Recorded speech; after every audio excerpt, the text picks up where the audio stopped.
Hey, Melissa, welcome to the Mentally a Badass podcast. I'm so happy to have you today. I'm so excited to be here. Thank you so much for having me. Of course, of course. I feel like this conversation I'm super excited for because we were talking right before I clicked record and it was like 20 minutes in. I was like, oh, wait, I never clicked record. We should probably record this episode before I forget. Yeah, I'm a talker. I'm a talker. Which is good because you have a podcast as well. I do.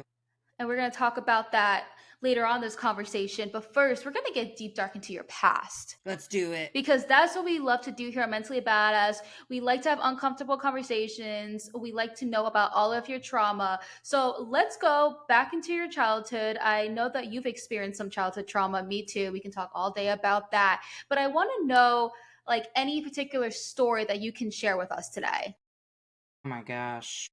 There's so many stories. Okay, so like a basic outline of my childhood trauma is that I was born to addict parents and I have half siblings, but for the purpose of this conversation, I really just include my full-blooded siblings because that's who I was raised in a house with. And so we were stair steps. Like 1 year older than me, 1 year younger than me. I am classic middle child. And our birthdays, like in months, are very close together as well. But we really went back and forth a lot between my mother and my grandma, her mom. Well, my grandparents. And then my grandpa left my grandma when I was in 6th grade for his best friend's wife. But that was like a really good thing because he was really like he was abusive, but not as abusive to us as he was to his own children, which is what created my mom. Mm-hmm. But then when I was 15, my dad died of an overdose. And then when I was almost 22, married and pregnant with my first kid, my mom died of complications related to cirrhosis and hep C. She was also incarcerated at the time. And all of the back and forth, I was in foster care, in and out. And then we were actually in kinship foster care throughout that whole time with my grandma in a private foster care agency called the Casey Family Program, which I always shout them out because it's an amazing organization and I feel really lucky to have been a part of it. But if you know anything about ACEs, it's an inventory of adverse childhood experiences, and the score is 0 to 10, and I'm the highest. So I've experienced every kind of trauma that you can experience in childhood. Yeah, when you said that, I was like, that sounds kind of familiar. And I did read a book, and I'm trying to remember exactly. I think it was by Oprah Winfrey and someone else. There was like a score thing, and it was like asking questions, like, "Oh, did Mm-hmm. you experience getting physically abused, verbally abused?" I didn't score 10. I think I scored like 4 and such. But Yeah. as you were talking about your childhood, that's actually what I was thinking in my head. I was like, man, you like went to every single angle with the Yeah. childhood trauma. So when you said you scored a 10, I was like, okay, yeah, that Yeah, makes every sense. every every bad thing that can happen in childhood happened to me for sure. I'm so sorry that happened to you. That must have been really, really Thank rough you. and challenging. It When you was. were, It was. yeah. Well, at least like at least that you, for the foster care experience, that you did have a good experience. Were you always in the private for foster care, or did So you? no, when I was Okay. little, like baby, actually, this is a story I tell a lot, but when I was 10 months old, I was placed in just like a normal foster home, and my older brother was placed in another one. He actually received such bad abuse from that foster home that he had to relearn how to walk afterwards. It was Oh that my bad. goodness. Yes. For me, I had a good, loving family, whatever, and they took good care of me. But then our parents' rights were completely terminated at that time, and we were going to be adopted out. And my mom was pregnant with my younger brother at the time. And on the day that the everything was going to be terminated and we were going to be sent off, my freaking parents kidnapped us. So this Oh, was can we the talk about 80s. that a little bit? Yeah. After this, I want to go a little bit into that. Yeah, yeah. I mean, it was like we were little. So literally there was a getaway driver and they threw us in the car and drove off.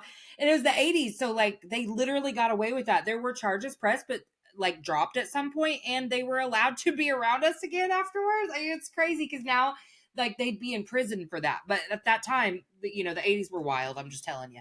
So yeah, it was a big deal. And we ended up back at my grandma's again because reunification was done very differently in the 80s and 90s.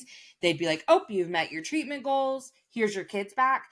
Whereas now they would say, okay, here's your youngest, easiest child back.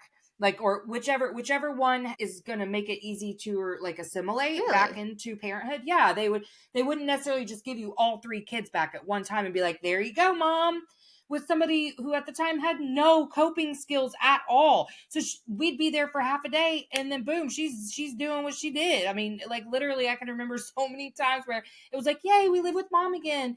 And like we went to help her, she got this really good deal on a house where they said, if you help fix it up, your rent will be like free. So she's like, yeah, kids, let's paint our new house. She's got this like 2, 3, and 4-year old helping her paint. Well, what do you think we did? We messed that house up. And within 6 hours of our reunification, she literally sent us down the road. Like, you just got to go back to grandma's. 3 miles away, and we're just walking down the road with our little suitcases. I mean, that was the type of stuff we went through all the time because she had no coping skills at all except for to go grab a bottle or a needle. You know what I mean? A bottle. Oh, I get what you're saying. A Yeah. bottle and needle. I want to ask you a question here before I forget. Going back to the foster care and how they do the easiest child at first. I didn't know that was a thing. So In you said this Oklahoma, it is is. Yeah. okay.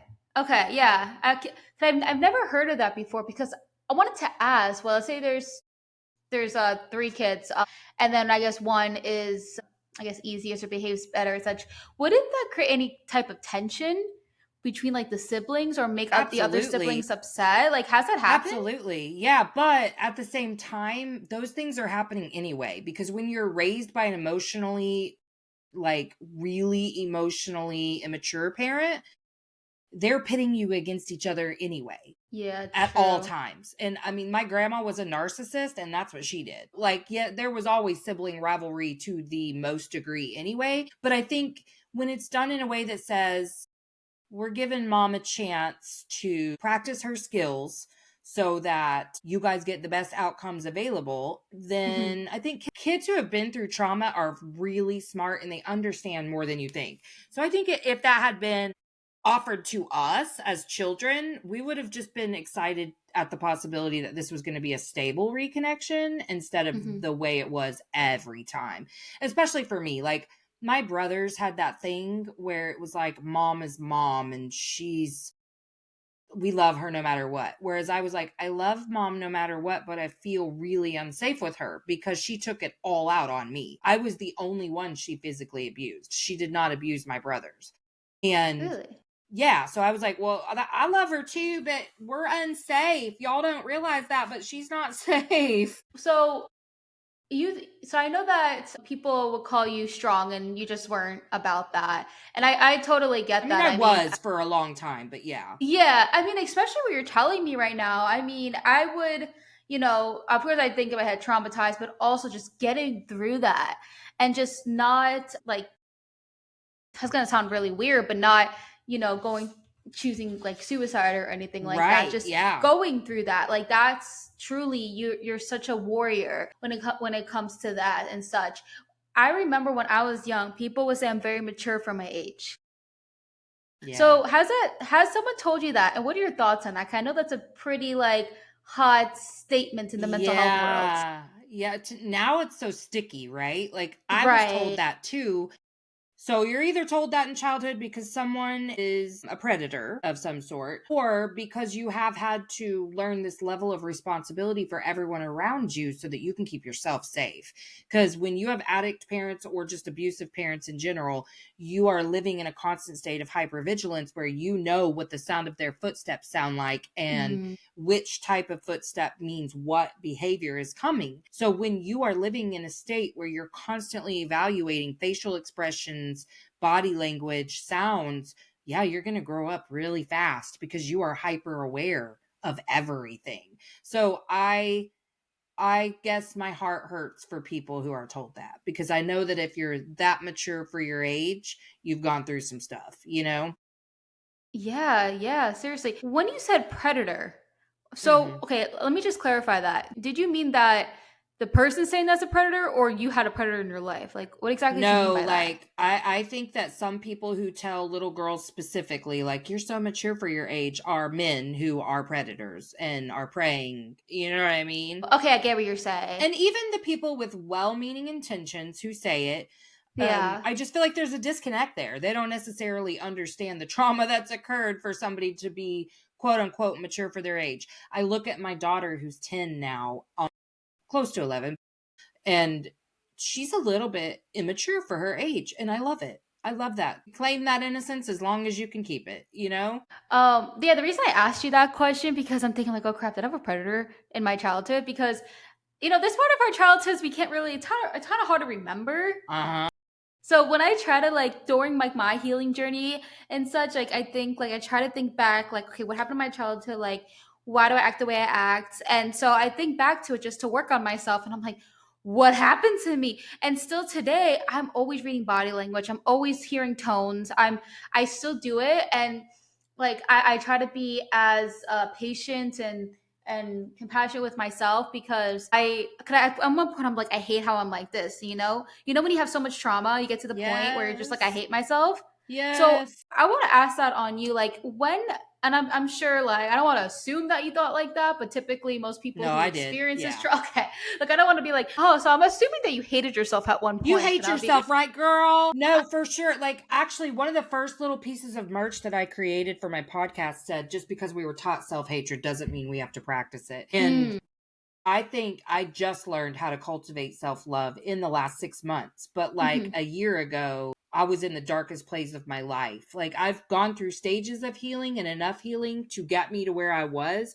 But I was deep, deep, deep into a shame spiral where I just believed as a person, I was fundamentally a bad person and fundamentally unlovable. And I had no love for myself. And I viewed love very much the way you feel with dopamine, adrenaline, hmm oxytocin, and serotonin. And now I know, since I've cultivated love for myself, that's the only love that exists, is the love that you have for yourself. And then when hmm you surround yourself with people who also feel that for themselves, your love that you're projecting outward can be reflected back at you. But hmm like, yes, I hated myself. And even 2 years ago, I was lecturing people like, no, baby, you got to love yourself. You got to love yourself. And then whenever I really uncovered all this subconscious shame, I was like, oh, honey, you are mean to yourself. The things I said nonstop, like, you can't love yourself and tell yourself that because you didn't do something perfectly, you're a loser. Like, yeah, I had those thoughts Yeah. all the time. Like, I wonder for you, were you the oldest daughter? No, I'm the youngest. You're Well, the it's only me and my youngest. sister, and Okay. and we're 6.5 years apart too. Okay, so you were basically raised as an only child then. I mean, Wait, wait, wait. Why are you that's why how are you saying 16. that? Well, because that's how, I mean, a parent who brings in one child and that kid gets the brunt hmm of all the first child stuff, right? Well, then Right. when you have kids, that you're not raised with a sibling. Maybe your older sister took on some real maternal qualities, or she just resented your Not at presence. all. Like, She was my that. biggest bully. Yep. So there you get one or the other, where either they're going to be like, but also some of that may have been like her subconscious shame for feeling this level of responsibility for you, or she just could have been upset that somebody stole her limelight, whatever. You weren't raised with somebody like right there going through developmental milestones around the same time. You know what I mean? So like when you True. have that much Yeah. age gap, it's almost like you're an only child, because you're not, the conflict that you engage in and everything else, it's not the same as when you're close in age with your siblings. Yeah. I've never had anyone tell me that. You're Yeah, because you're my definitely the first youngest is person. It's very far apart from her siblings. okay. Yeah, that's really good insight. So yeah, so she's 6.5 years older than me. So where she is in her life right now, I think she's 36. Wait. Yeah, she just turned 36. I'm gonna be 30 soon. And so she's like nearing towards 40. She's had like all her kids. By now she has 3 kids. But let's think about how I was 10 years old. She's 16 Right. at one point, almost 17. So I'm literally still a kid A in little kid. elementary Yeah. school. Yes, and she's in high school where she's like obviously an adolescent that probably is just angry. And I mean, so she must have been to bully somebody that much younger than her, because most siblings with that age gap don't. yeah, yeah, I thought that that was the reason she acted like that, and that's what everyone's excuse was too. Oh, we're so far apart, we don't have much in common. Like this is why, which is not good because she was horrible to me. But Yeah. yeah, but from another thing that my mom tells me, and it's still today a problem. I was born with congenital cataract. So as soon Mm. as I was born, I already had medical problems. Yep. So naturally, my parents had to focus on me about making a decision for the surgery and making sure I'm okay and this and that. And as my sister, who's like 6.5 years old, she sees me as taking the limelight, as you were saying. Mm-hmm. And ever since then, she had it out for me. So she Yeah. made sure that I was miserable my whole life. And Wow. I mean, now That's her and I are tough. fine as adults. I mean, Yeah. we're fine as adults. We still have indifferences when it comes to the way we view the world, Right. but we're not like at each You don't have other all like this how we beef. used to Yeah. be. Yeah. Right. We don't have beef every day, every day, maybe But like that's once every because you're three a years. forgiver. Like you're tender towards her, even though I You hear like, think? how much she hurt you. Like you're willing to forgive. Because I think if it was up to her to extend a relationship branch, I don't know that she would. It's just my I thought. think the biggest thing that keeps the family going is like her kids, Mm-hmm. because I those are my niece and nephews. I would never like they're involved with everything, Right. and I'm not going to be that aunt that isn't involved or never talks to their niece and nephews or anything like that. I How sad this sounds, I feel like if she didn't have kids, we definitely wouldn't be talking Right. as much. Yeah. Well, where would be the common link, right? Because you guys are such different people, obviously. So why would you? We're so different. Yeah. I don't know. I mean, we'll see each other at get-togethers, family-wise, I'm sure. And she lives in a different state too, because Okay. I grew up in New Jersey and I live in Florida now. So she's all the Okay. way in New Jersey. So Yeah. yeah, so I mean, everything, like, I mean, we have a family group chat, like me, my parents, my boyfriend, my sister, and her husband. Not the kids just yet until they hit 18, but Yeah. but yeah, no, we have the whole family chat and everything. Like, so obviously, like here and there, well, people will throw things like a picture of the kids or something I'm doing, or it's almost every day that we talk in the chat, just throwing things in there. But when it comes to just like me and her directly, it's honestly the only thing that's been good with us lately is that we send each other a lot of memes on Instagram. Well, see, everything you're saying makes me feel like this is the similarity between my oldest, who is 22, and my youngest, who's not quite 11. Okay. The thing that we have the most issues with, because he just recently moved home so he could go back to school, the thing that we have the most Mhm. issues with is his level of resentment at my growth. So the way I parent his sister is very different than what he received. So I'm guessing that was a little bit of the resentment because you probably had parents that didn't necessarily receive feedback well. And so she was living in this passive aggressive land where she's taking it all out on you instead of being like, if I had done that, you would have done X, Y, and Z. And that's where we have the Mhm. most struggle around here. And so I just pause and go, you're right. I would never have parented you that way. And I'm sorry. Let me just To be acknowledge honest that with what you're you, saying is right. yeah. Yeah. To be honest with you, like thinking back, I felt like I got it harder.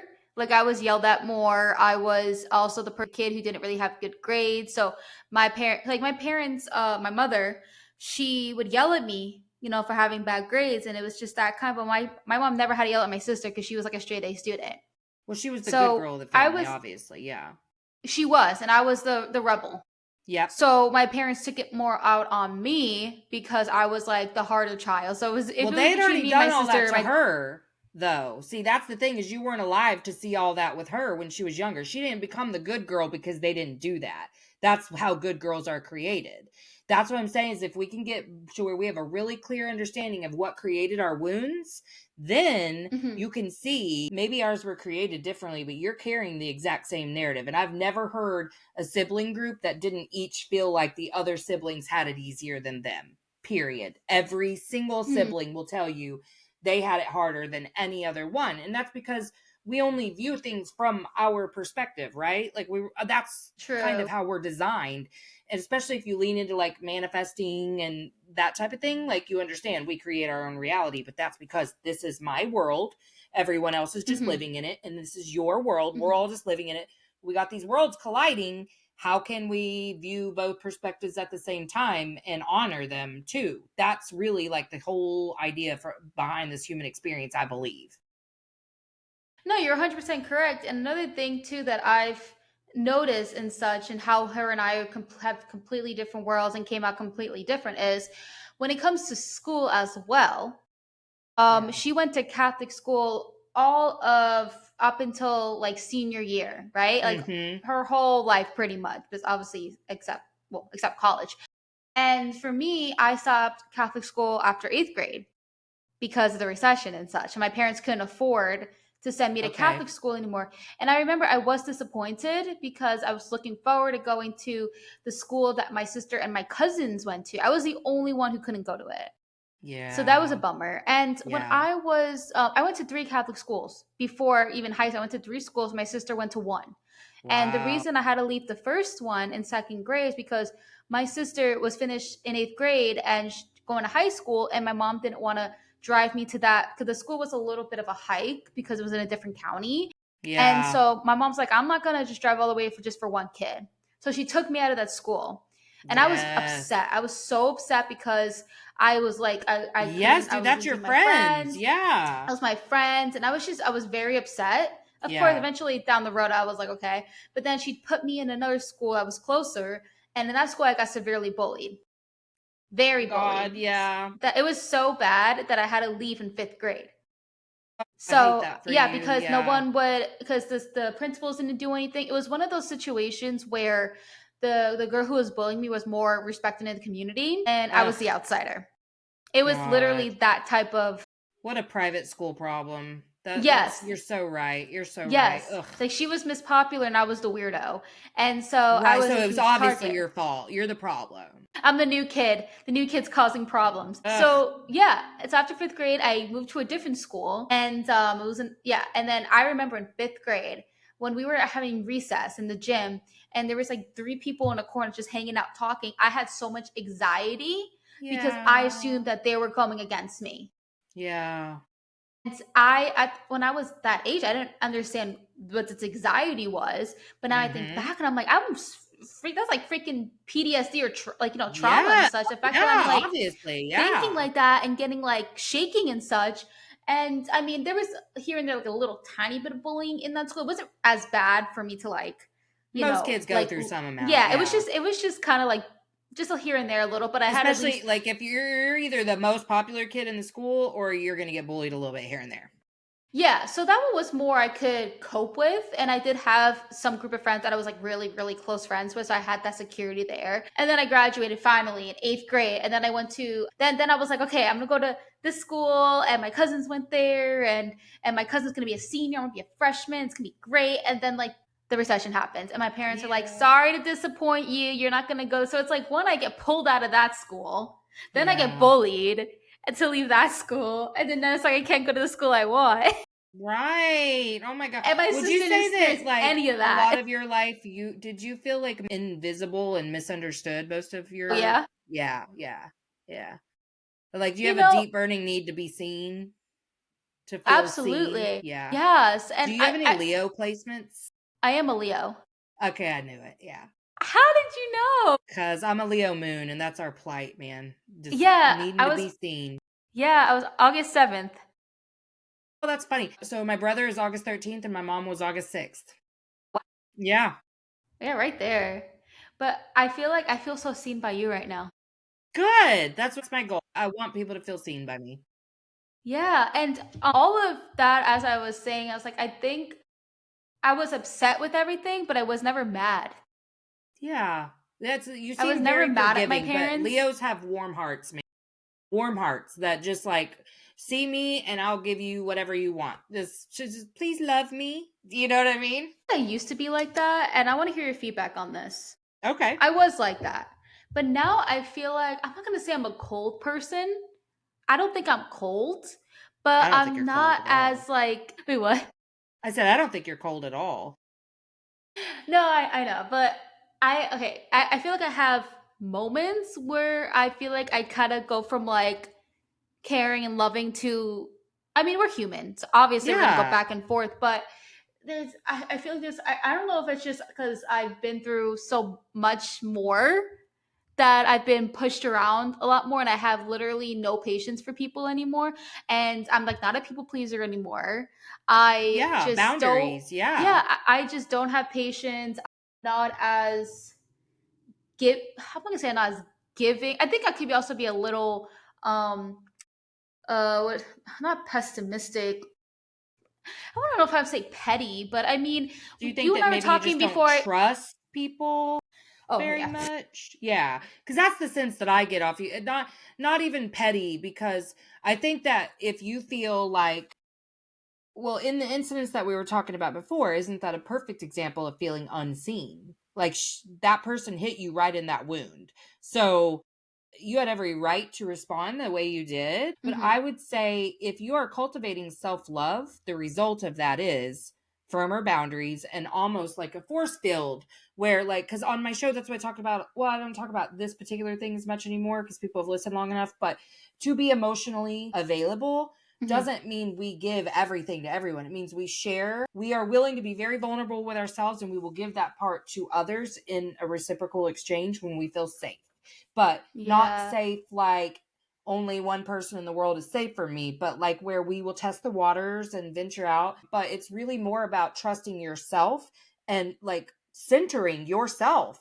So that's going to look different for all of us depending on personality types and whatever. And I'm really getting to this place where like I really accept all parts of me versus before, like I was doing all this future self journaling and trying to be that Zen Buddha person who was never bothered by anything, but I Hmm. had just found my voice for myself. I could advocate for others all day, but I was so scared to stand up for myself. So once I found like this fiery part of my personality, I was like, well, I don't want to extinguish that. Like, I like that about myself.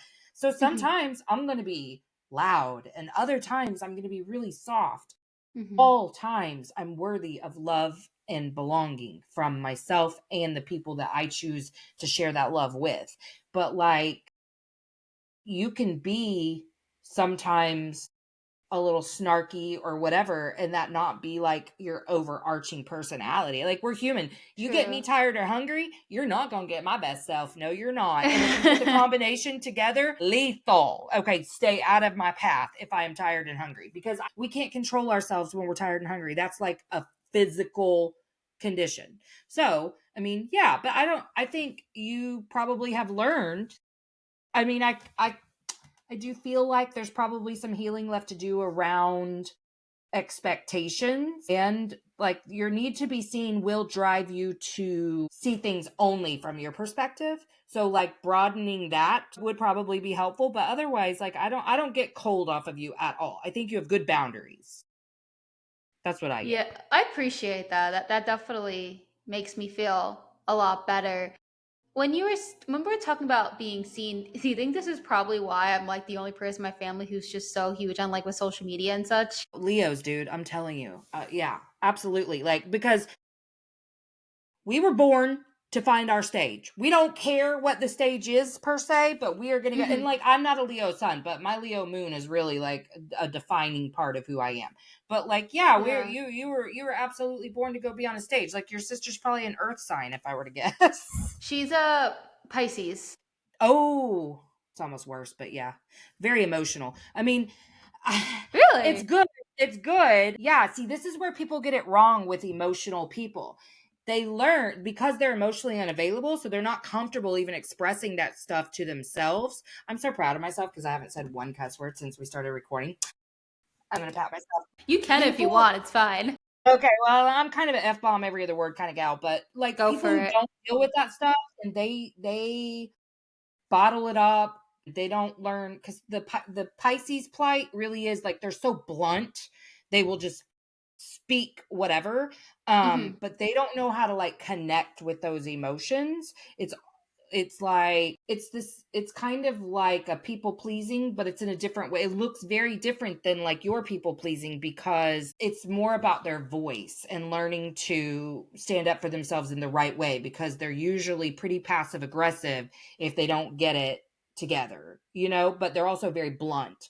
So it doesn't look like passive aggressive because they'll just come right out and be like, "That shirt, huh?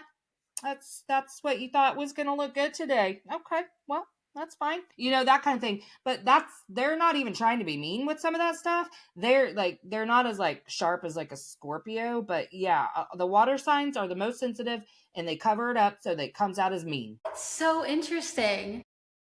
I feel like I've heard that once before. I didn't know like they're like the most sensitive. So, do you think in reality she's more sensitive than me? Well, And that's in like some a some ways, yes, only because Pisces really take on other people's energy really well. They're one of the most intuitive really? signs. Yeah. And so they have this bad habit of like, oh gosh, I'm in such a bad mood only because someone else is, not realizing they're taking on that energy. So they have to like learn how to develop this little force field around people where they don't bring all of that home with them and be all down and bogged down by that stuff. But I I don't want never to even say thought of more that. sensitive, but I will say more self-critical. Interesting. This is Mhm. very fascinating for me, actually. And I do, I I mean, I do definitely agree and definitely believe in that. Cause I do see that, and I think she's just oblivious when it comes to like mental health and such. Well, Is I she know kind of she is. neurodivergent at all? Does she I think come off she's more neurodivergent? neurotypical. She's Okay. neurotypical. She's not really. I mean, she can be creative, but for me, I mean, I have ADHD, and my mind is, I feel, is different than like other. I don't know. Absolutely. I think Yeah. Yeah. No, I differently, get what you're saying. I get what you're saying. unless she's like an undercover neurodivergent. Well, I just, all of the, I mean, I'd have to know her other placements, but yeah, I bet you there's just a really huge disconnect with her emotions. Like she's not connected to it. You know what I mean? I think you're Hmm. more connected. Obviously, with the work that you've done on yourself, you are more connected to the things that you're feeling and you're able to not just say them to yourself, but like your boyfriend. You know what I mean? Hmm. But the ego of a Leo is our biggest thing to overcome. Yes. Can we talk about that actually? Yeah. I feel like I'm in a therapy session right now. Hey, good. That's what I love. I love that. It's so crazy. It's like you're the guest, but we're having we're trying to figure out my problems here. See, you gotta give value as a guest. This is me. Let me give you value.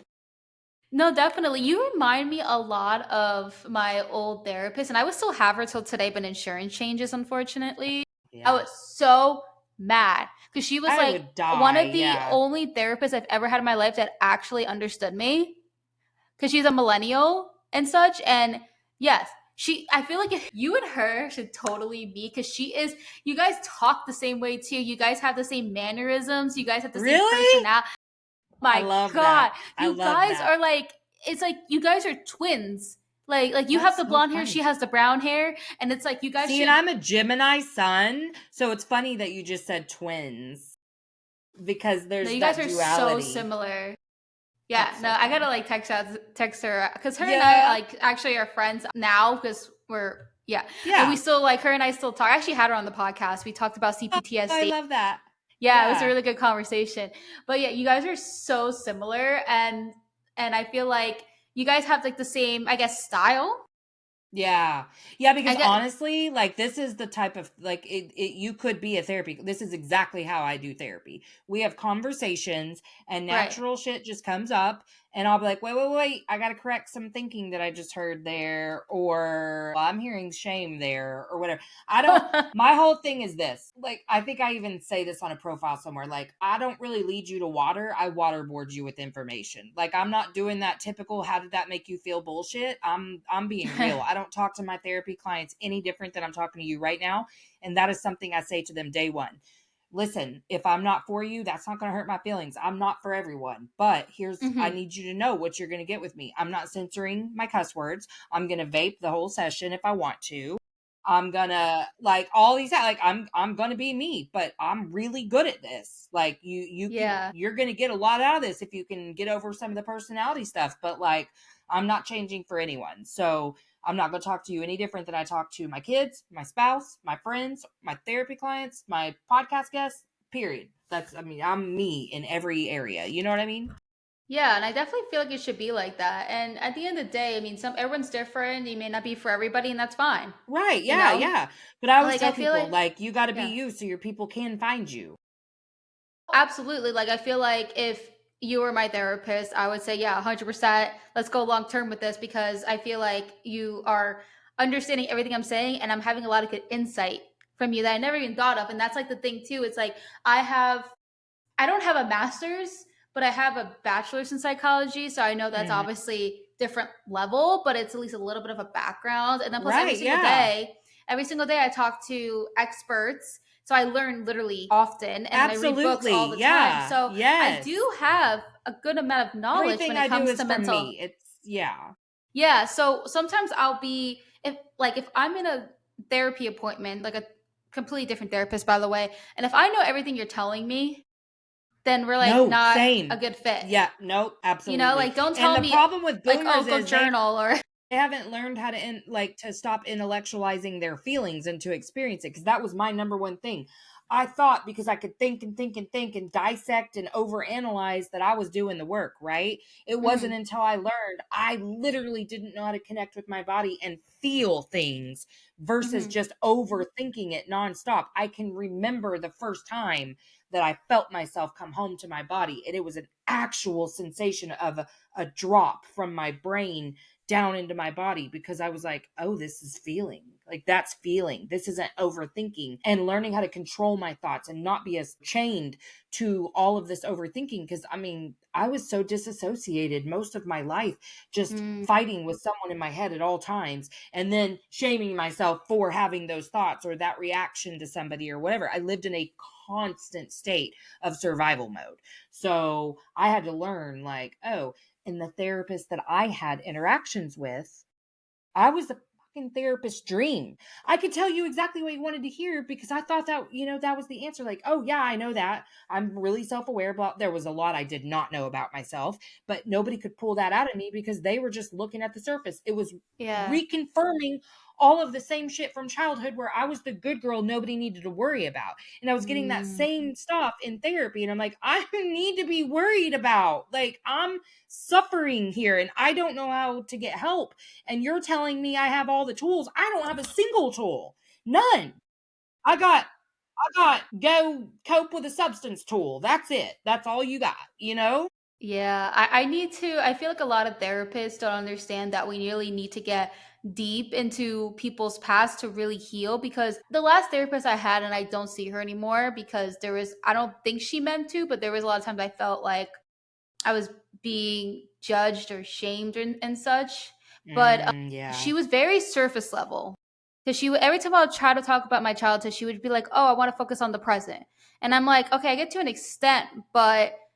And she was doing CBT on me, which I didn't want that. I want DPT Yeah. because I have diagnosis of bipolar 2, BPD, ADHD. Like my issues are deeper than just having just anxiety for a stressful day. Like at the end of the day, I Yeah, you need think more that than just mindset work. I mean, mindset work is right. great, but I get what you're Yeah. saying. Yeah. Yeah. Yeah, no, exactly. And We it's like don't I need to just don't scratch the surface. right, and that's why I never liked CBT. And I was actually reading I think yesterday, this book. It's called "Why Am I Like This?" And there is a chapter that this woman she literally brought up CBT and how she did not like it. She's like, "Yeah, it's Hmm. like an unpopular opinion." She's like, "Because I feel like my issues are just so much deeper, and it didn't do Well, shit for yeah, me." because Or it's just telling you the link between your thoughts and your behavior. That makes sense, right, and that's not a bad thing to teach yeah, people. But where did the thoughts come from? That's what we got to get to. right. Why There am you I go. having this over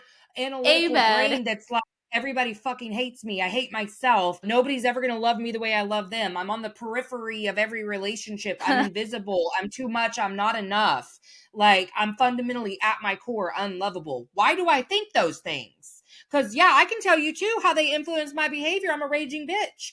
But why do I think those things to cause me to be a raging bitch? Oh my god, it'd be such a cool episode to do if it's like you and my old therapist. We're like in a three-way. We just talk like what's wrong with the system.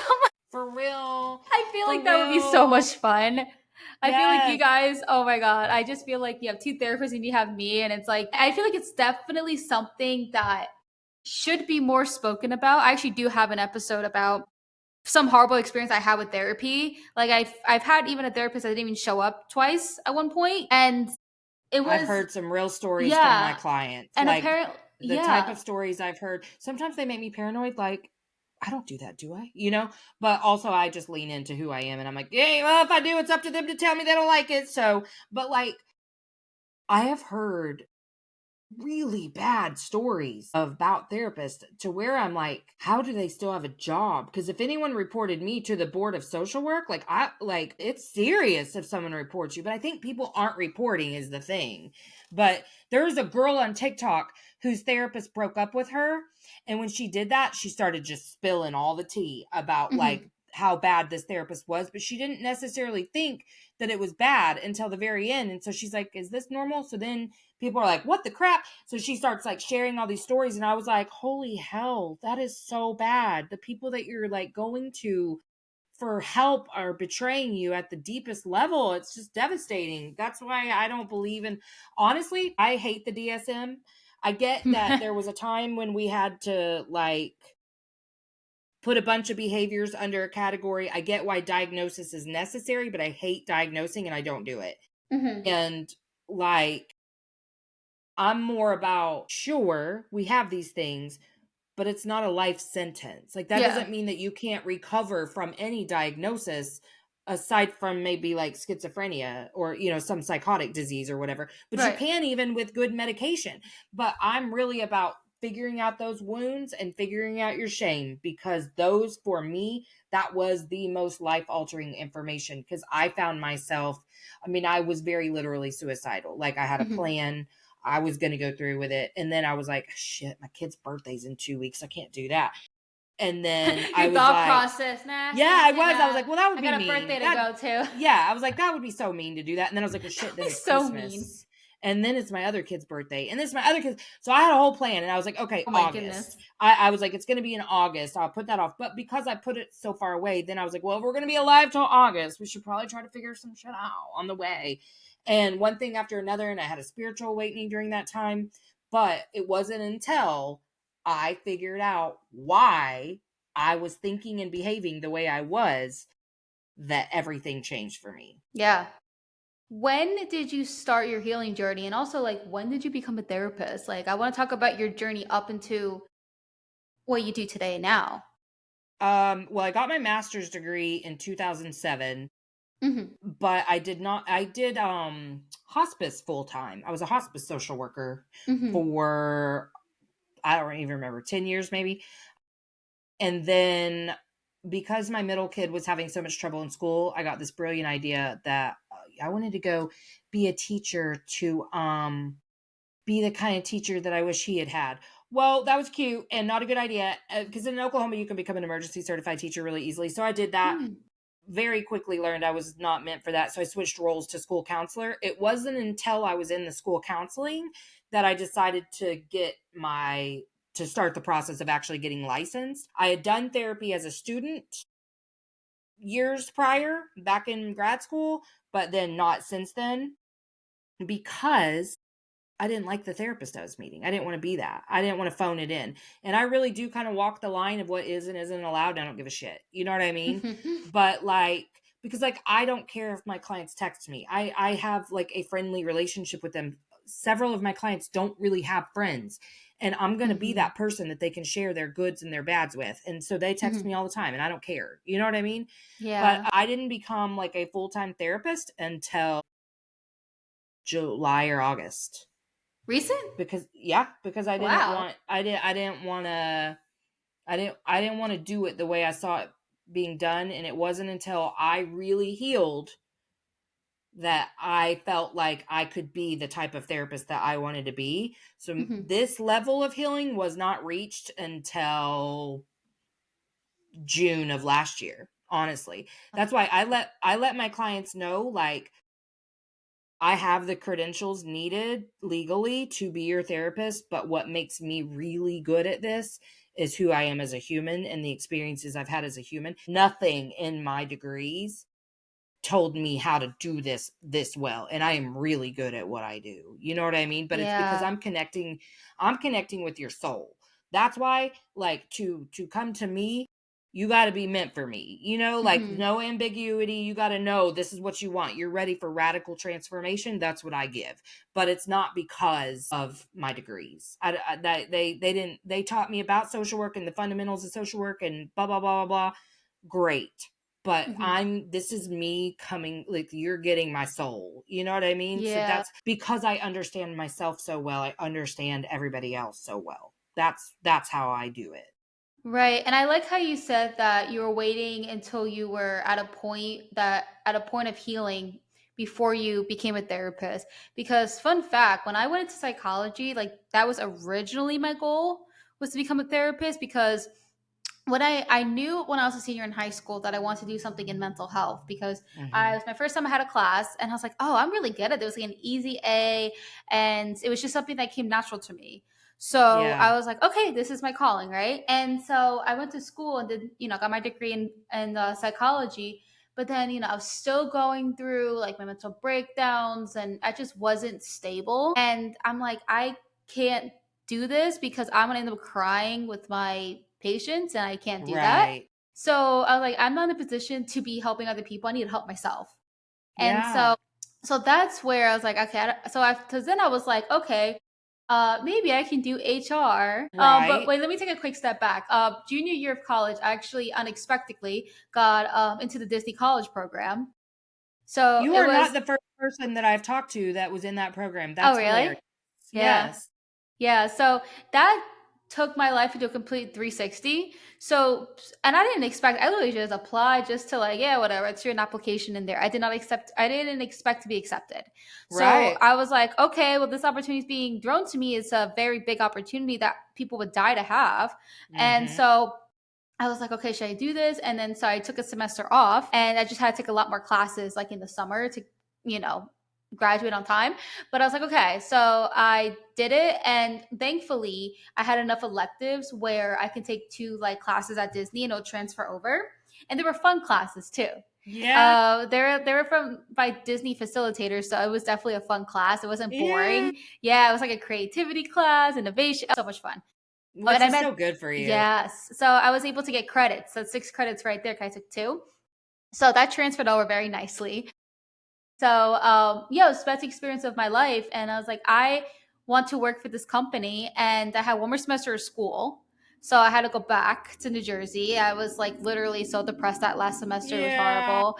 You're like, "I wanna be back in my joy," because that's your Leo ass right there. Right. Oh my gosh. Yeah. Yes, So when I got you gotta be connected to the sun and uh-huh. childlike joy, period. Right. So when I went back into like my Jersey life and the darkness, I was just it was not a fun time. Not good, I no. was I was You were no wild. longer in alignment, I yeah. wasn't. Oh my god, I was like a wild child for the last semester. I was like, oh well, Mhm. I mean, it's an excuse, I guess. I'm in college. I can go and do things that Yep. I wouldn't say. Actually, who knows? Maybe I'll say in a different episode.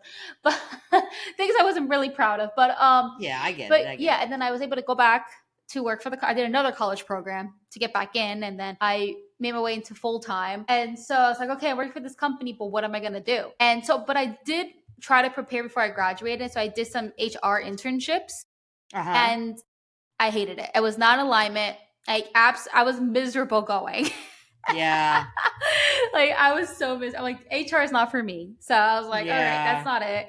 So I was just pretty much in just working at Disney, just working like a job that didn't like. I mean, at one point I loved the what I was doing at Disney, but then I eventually when I worked full time I was working in a call center. It was like a group specialist, a pre-arrival, and at first it was great, but the last like 2 years of my time working there I was absolutely miserable. My soul was dying. I Yeah. had to go on FMLA medical because I could not, like, my depression was so bad. And I anyway, hate that. yeah, it was so bad, but I was able to escape it in 2022 because I actually did 1 year doing like social media graduate certificate from the University of Florida. And Yeah. thankfully, Disney came out with a program called the Aspire program that they'll pay for it up front. So when they had that opportunity, I was like, okay, free school, I'll go back to school. Okay. So I did that so I could learn social media professionally because I already had a social media background doing YouTube for so many years and I've been in this world already. But in order Yeah. for me to work with clients, I should probably have something to back me. So I did Right. that. And then at first, and I was applying for a bunch of social media jobs. Like I was trying to get one in the company. Like I was meeting like leaders in those areas and they were honest Yeah. with me. They're like, just need to be completely honest with you. I recommend you getting experience outside the company first, which it makes sense. Disney's super Yeah. competitive. So there it's even though they liked me obviously just personally, they just it was their it made sense. So I was applying for stuff like outside, and I wasn't getting anything, and I was hitting I was in a part of my life where I was starting to get suicidal again because I hit like a wall, and I was just like literally Yeah. laying on the ground, like, why is nothing working out for me? Because Like you were so out of I was losing. alignment. Yes, I was like losing hope, and then Yeah. I made a gig on Fiverr, which is a freelance website. Yes, I Yes, know. Yeah. right. And then at first I just threw that. I was like, whatever. Like, leave me put myself out there, right? And Yes. 3 months after that, I woke up one morning and my phone was blowing up out of nowhere. I Out like of literally was looking at my phone. I nowhere. was like, all these emails. I was like, what the Yeah, hell? you're like, have I been hacked? Right? And I was like, oh my God. And then so there was all these requests. And I'm like, That's okay, so well, I cool. have to say yes. So anyways, I was at that time I actually already just started the podcast. And so I was like, okay, well, I'm working full time and overtime. I was like burnt out. And I was like, okay, let me take on a couple of clients. And so I was able at that point, I was making around 900. And I was like, okay, I'm making some, but I need to quit my job to work on getting more clients. So That's I the was thing that sucks. right. So I was actually very lucky that during that year, the exact same time, my parents decided to move from New Jersey to Florida because I told myself I am never going back to New Jersey. I told myself I would never go back. Wow. So I was very, Yeah. very lucky that my parents moved to Florida. They live in Cape Coral. I'm in Orlando. Oh And my God. so I was like, okay, at first, oh my gosh, at first I was so hard on myself, being like, I don't want to move back with my parents. I feel like a failure. Because I moved out of the house when I was 22 on my Yes. own, moved Yeah. to Florida, got my independence. I was so proud of myself. And then like me thinking I was 25 or 26 then, moving back in with my parents. It There's was that I ego. had There's that yep. ego. And Yep. I had to make a decision. I was like, listen, I was talking to myself and I was like, would I rather be miserable at my job and keep my pride, or quit my job and move back in with my parents? Because the biggest Right. thing was I needed to get rent off my plate. That Yes. was the You biggest can't deal thing. with all of that stress while trying to Right. create time in your schedule to meet the needs of the clients. Right, exactly. So that's what I did. And oh my gosh, my last day of work, I was bawling Oh. because I was leaving a company that pretty much saved me. Yep. Like who knows how the route of my life would have been if I never gone to the program. I'll be stuck in New Jersey, out of alignment as a Leo. Like who Absolutely. knows Absolutely. would have happened to me. Yes. So this company literally saved me. And honestly, I still love the company. I think the company is an amazing company. What Yeah. made it horrible were the guests. They were Yeah. Yeah. horrible to Yes. me, and just People being spending that constant. much money feel entitled to treat Oh my anyone around god. them like I shit. have some horror stories. I I swear I should do bet. a whole episode of actually I do have like two episodes that me and my former leader, I got her on my podcast because she quit too, so we can legally talk about it. Yeah. So I was like, I invited her over and I was like, hey, you want to do like an episode? And so it was so good that we had to do a part two. So I it was bet that pretty was much. healing for you guys. Oh my god, it was so good. We were like, it was like exposing workplace and toxic and such, because Mm-hmm. she had her moments, but she was an amazing leader. Like honestly, I was very lucky that I had amazing leadership and that were very caring and like let me cry in the office with them. Like I felt safe with them. And Yeah, so, that's like I important. said, besides the guest, it was awesome. It was a great job. I mean, the pay wasn't really that great, but also it's like you get other But things you were benefit getting wise. so much. Yeah, Yeah. And you were being exactly. seen and you were feeling Right. seen. Yeah. Exactly. So anyway, so moving after that, I had to transition from my Disney life. I had to leave the cult pretty much. Yeah. They would say as a Yes, I joke, like love that. working Yeah. at Disney, you're working in a cult. Like people make It's those jokes. true. It It's really is kind true. of a cult if you really think about it. So anyway, Well, so I yeah, I got out of the mean, do cult. you know Disney adults? They're cult like. Thank you. I appreciate it. So then I went into whole like entrepreneur, self-employed girly. Yep. And so I had to get my LLC, got all of that. So I'm like, I'm doing social media management. I'm still till today have a couple of clients. Like that's what's paying the bills right now. But I went from having a lot of clients and a lot of really like business was booming. And then like in 2024, what do we in 2025? End of 2023, beginning of 2024, it just clients were dropping me. And I was going through a lot because then Yep. all my wounds came to the surface, thinking I'm not good Uh-huh. enough. Uh-huh. I'm not good enough. I'm a Yeah. Leaving failure. because I suck at life.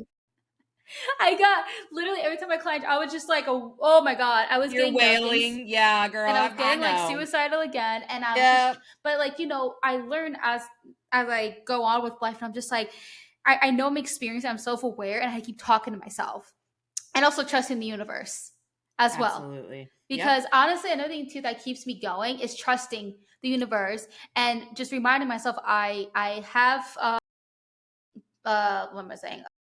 I have a roof over my head. I have like parents if I need to fall back on. Like That's I just where try to I'm at think right back. now, is living in the gratitude of like my needs are met and I don't Right. have to worry about yesterday and I don't have to worry about tomorrow. Like right now, everything I have is like I have everything I need and I'm going to believe that Huh. tomorrow I will too and I'm not even going to think about it. That's been cuz like I'm doing the whole entrepreneur thing right now, Yeah. like I'm a therapist to pay the bills, but that's not like where I'm like stay like I'm not trying to take on a bunch of therapy clients.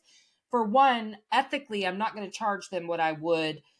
I got this new offer coming up, and because I've finally gotten a little more clarity on the direction. I knew I didn't want to do a lot more one on one week after week with the same people because you only have so many hours, right? And I've True. got like most my clients fill up between clients and podcast that fills up most of the hours that I have set my schedule for.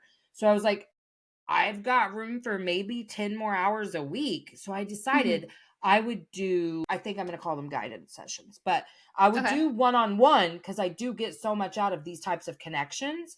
But it wouldn't be like every week. It'd be like one session for this amount of money where I'm going to give you so much guidance on how to change your life. You know what I mean? Instead of like Yeah. just the same person over and over, because it's not that I don't like seeing the same people over and over, but then that's only gives me so many people I can talk to in a week. You know what I'm saying? Whereas Yeah. like a one-time visit with me or check back in 30 days if you want, whatever. Because anyone that I ever talk to is, you're my people. You know, Hmm. like I'm going to go follow you on social media and support you in any way, like that kind of thing. And I'm always available to come back and email, text, whatever. I just maybe won't spend like an hour guiding you or whatever, but like I'm always going to be a resource to the people who have come into my energy because Yeah. that's part of my purpose here. You know what I Yeah. mean? And I'm just really comfortable into leaning into what my gifts are. Hmm. And now that I've got the clarity, that didn't come though until the gratitude. Like someone on my podcast actually is who helped me because I was like, okay, yeah, so you're into manifesting, and what am I doing wrong? You know what I mean? And she Wait, was someone like, said that to you, listen, or you no, said I that? said that to her because Okay. she was like, a spiritual girl. And Uh I was huh. like, what am I doing wrong? And she's like, when it comes to money or abundance or whatever, you have to build a really solid foundation of gratitude. Hmm. And I was like, okay, I thought I was. But then I noticed anytime I did get money, I was only grateful for that particular gift of money for 1 second. And then my brain was immediately, oh, does that mean more is coming? Is this it? Is this the big Hmm. break? Blah, blah, blah. I wasn't sitting in that gratitude. And now I feel like I'm really building, like the last 3 weeks of my life since that interview have been phenomenal. Much brighter outlook. Cause I was getting like, I was just living in fear. Like, are we going to lose our house? Like stuff like Hmm. that. Because I have a husband and he is basically like having to cover most expenses Hmm. and whatever, because I don't make that much compared to what I used to make. Hmm. And I'm trying to monetize my podcast. I'm trying to, figure out the business I part of feel like we're in the things. same. I'm sorry to interrupt you. 'Cause I just have to say this. We are in the same alignment here. Want to know why? Because my boyfriend is covering most majority of the bills because of I told you before I was losing all these clients, and I do have still have a couple, so I still have income coming in. Before we this conversation is phenomenal, but I do want my audience to know about your podcast. So, can you talk about your podcast with us? Okay, so the show is called Emotionally Unavailable because that's what I learned all of a sudden that I was. I was one of those people who would like take a random quiz just because, And I like, are you a narcissist? Shit, am I a narcissist? Let me take the quiz. So I did one on emotionally unavailable and realized I think I might be. I asked another friend of mine. She's like, yeah, you are, girl. And I was like, what? Can you give me an example? Because I thought all my trauma dumping was like, what? I can talk about things openly and vulnerable. But she said, the way you retell your trauma, first of all. And I was Mhm. like, what? I am so funny, dude. What are you talking about? Like the comedians do it. And, but I was like, okay, well, let me go evaluate. Let me not be defensive. And the more I learned, the more I was like, holy hell, I'm so afraid of being vulnerable. Like, I'm so afraid to show weakness because in my world, that is very unsafe to show weakness, you know? Mm-hmm. And I was raised around really abusive people and I carried all of those narratives. And, you know, here I am finding out like I really do feel so unlovable and unseen, misunderstood. I'm too much. I'm not enough, all at the same time. And so the show started because I love to talk and I wanted to talk about connection and mental health and whatever. It actually originally, the idea was to try to talk about it in a more lighthearted way Mm-hmm. because I was scared. The authenticity on my show has grown exponentially from those first episodes because I'm no longer afraid to say anything. But at first, I was trying to be for everyone, and you can't be that. So you got to like start to be you so that the right people are magnetized to you, right? But I had a girl on my show who was also a therapist, and she's the one who told me about the Finding Peace workbook. And that's how I like that was the last culmination of my healing to where like I am this person because of that. And I just like it started with, you know how when you start a show, you just beg people that you know to come on and Friends and they were family. fun. We had a lot of fun. We really did. But then as I've gotten like more people in this space to come on, we have really deep conversations about all kinds of stuff. And the purpose really is just to hear the soul connection between myself and whoever's sitting in front of me and let it resonate how it will. We talk about all kinds of stuff. I talk to people who are coaches, I talk to therapists, I talk to people who are like tarot readers, psychic mediums, all kinds of people, but it's all about like, well, tell me how you got here. Like cuz Mm, especially in the entrepreneurial space, I know the work it takes on yourself yes. to get over the fear of being seen. While it may be our greatest desire to be seen, it Mm-hmm. is also our greatest fear. Mm, So balancing that and stepping onto the stage that you were meant to, it's scary. So I want to hear, how did you do it? And yeah, sometimes you're going to get the Tony Robbins wannabe. You know what I mean? Like you're going to get that. And I'll just go with the flow, you know, but right. like I think my show is transformative and it is for me. And finally I get to talk. What I realized is that I felt silenced my whole life because this is the way I connect. And I don't have small talk conversations with anyone. It's never been my I hate preference. I want to small go talk. deep. You know what I mean? I want to go deep from the second I meet you. Mm-hmm. And now I don't have to like forgive myself for that. I have full authority to have whatever conversations I want to, and I Mm-hmm. will just steer it that direction. Like you may not even be a deep person, but I'm gonna get your deep. We're gonna get it out of you a little bit because that's what I like to do. Right. And I am intuitive and now I have like a very good understanding of why it is we do the things that we do and what our brain is saying to us to get us to do those things. As I hear that when people talk, you know what I mean? So Yeah. that's how I lead those conversations. But it is a really good show. Like it's I have no doubt it impacts the people that listen and it's going to impact more. I have it like I'm trying to change the world. Like first I change my world, the world around me starts to change, and then as each of us find our own light, I'm trying to create, you know, all these little luminaries out there just like shining their light on others, you know? Like a ripple effect. Yes. Yes, Yes. exactly.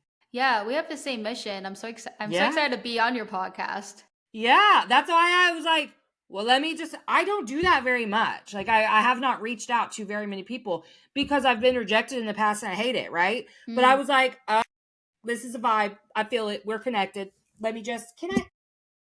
I love how you got that vibe before we actually like talked face to face. Yeah. Wait, But so that's where one of my did you get that? gifts. I'm You know what I mean? curious. Wait, I'm curious. What was it that gave the good vibe away? Because I'm Well, probably the name of your podcast first. So then I okay. went to your profile and Hmm. just read, but that's just one of my gifts is intuitions. You know what I mean? Yes, yes. It was Okay. like I knew immediately. I was just like, oh, this is my person. Like we need to meet. Oh, that's so cool. I'm so glad I gave that off. Right. Yeah, yeah. Well, I mean, we're not for everybody. So, the Yeah, right people are going to find us though. Like you're being you. So I could find you because you're my people. that's awesome. I'm so glad. That's how you know you're in alignment. That's how you know right there because the right people are finding you Yeah. and you're leveling up. Because if you're in my energy, that means you're high vibe. you know? Yes, there was actually I was on someone's podcast. I think do you know Pete versus anxiety? Yeah, we talked about you. Because I was so excited. I was so excited. I said, Pete! I said, Pete! For the first time, I reached out to someone and I asked if I could be on their podcast, and she said yes. He's like, right on. Who was it? And I said, and he's like, oh yeah, she and I just connected too. And then he messaged later. He's like, I told her to accept you. I was like, well, she already had, bastard. Yeah, But yeah, that's yeah. cute. That's cute. Yeah, yeah, that's what he told me. We're on the episode, or I don't know. I know I was looking at him, and he was like, "Oh yeah, you should totally accept." I think she reached out to you, accept her, and I was like, "Okay, yeah, let me take a look," because I mean, I couldn't think of the name, and then I was like Yeah, looking, yeah. and then I was like, "Oh, look, I think he told me the name," and then I like looked you up, and I was like, and I saw our conversation, and I was like, "Oh yeah, yeah, she's already on the calendar." Yeah, yeah. I was like, Pete! She already had. I love Pete. He's so Love sweet. how we're like all connected like this. There's another girl, her name is Steph, and I had her on my podcast. I got her onto Podmatch. I found her on one of like those Facebook groups, and you guys would totally align. I wonder, you should totally get her on your podcast. Okay. Yeah, I gotta remind myself to give you her. I can't pronounce her last name, so I have to like write it down for you. But no, she's great. Yeah, you will love her because she was on mine. She was on first. She was on Pete's, then she was on mine, and she told me how much she liked Pete's, and then Pete reached out to me to be on his podcast, Yeah. and then he told me about you, and then it's like we're like, Yes, exactly. No, I mean, that's the thing is like, yes, it's a hey, look, small it's one world. one one. Oh my gosh. That's so cool. I had to point that out. Yeah, no, ones have been very big for me. Like I've been seeing them more than ever recently because I know I'm on the precipice of some big shit. You know what I mean? Like Yes. I just know.